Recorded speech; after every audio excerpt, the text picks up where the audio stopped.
আসসালামু আলাইকুম, welcome back to my channel Sinthia C corner. তো ফ্রেন্ডস, আজকে আপনাদের সাথে শেয়ার করব খুবই মজাদার এবং কোনো ঝামেলা ছাড়াই মাংসর শুটকি বানানো ছাড়াই কিন্তু একটা মাংসের ভর্তা বানিয়ে আজকে আপনাদের সাথে শেয়ার করব। প্রথমে একটা মিক্সি জারেতে দিয়েছি 2টা শুকনো মরিচ, দিয়েছি আদা আর রসুন দিয়েছি একটা, আর আদা দিয়েছি 2 পিস। আর এরপরে এখানে 1/4 কাপ পরিমাণে দিয়েছি আমি পেঁয়াজ কুচি, দিয়েছি দারুচিনি আর এলাচ 2টা করে, আর দিয়েছি মরিচ গুঁড়া, ধনিয়া গুঁড়া এবং জিরা গুঁড়া 1 চা চামচ করে। তো এখানে আমি মাংসের পরিমাণটা অল্প নিয়েছি আর সেই অনুযায়ী কিন্তু এখানে মশলা নিয়েছি। তো আপনারা মাংসের পরিমাণ বাড়িয়ে নিলে মশলাগুলাও কিন্তু বাড়িয়ে নিতে হবে। তো এখানে আমি মাংস নিয়েছি, দেখতেই পাচ্ছেন এখানে আমি কোনো হাড় ছাড়া মাংস নিয়েছি, বুকের অংশের থেকে নিয়েছি। এরপরে আমি মশলাটা ব্লেন্ডারে ব্লেন্ড করে এরপরে এখানে দিয়ে দিলাম, আর দিয়ে দিলাম 1 চা চামচ পরিমাণে লেবুর রস। এবার এটা ভালোভাবে মিক্স করে আমি একপাশে রেখে দিচ্ছি কিছুক্ষণের জন্যে। তো আপনারা চাইলে এটা সরাসরি এভাবে রান্না করেও নিতে পারেন, রেস্টে রাখার দরকার নেই। তবে আমার হাতে যেহেতু সময় আছে তাই আমি কিছুক্ষণ রেস্টে রেখে দিয়েছি।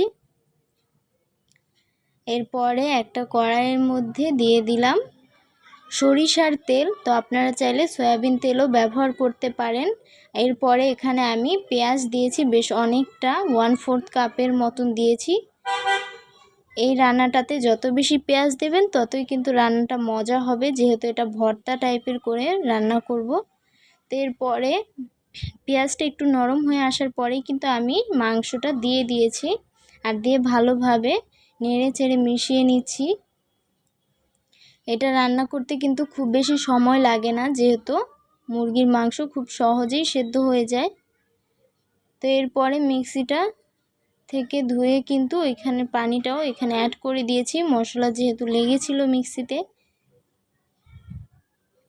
আর ফ্রেন্ডস, আজকে অনেক দিন পর আপনাদের সাথে একটি দারুণ ভিডিও শেয়ার করছি, কেমন লেগেছে অবশ্যই জানাবেন। আর ভালো লাগলে অবশ্যই একটি লাইক করে দিবেন ভিডিওতে। আর এমন সব নিত্য নতুন ভিডিও পাওয়ার জন্য আমাদের পাশে থাকবেন, আমাদের চ্যানেলটি সাবস্ক্রাইব করে।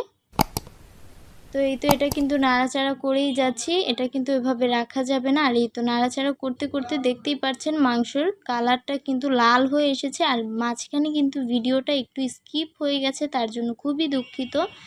তো ওই পর্যায়ে যখন দেখিয়েছিলাম যে মাংসটা লাল হয়ে এসেছে, সেই পর্যায়ে কিন্তু আমি এখানে কুসুম গরম পানি অ্যাড করেছি 1/4 কাপ পরিমাণে।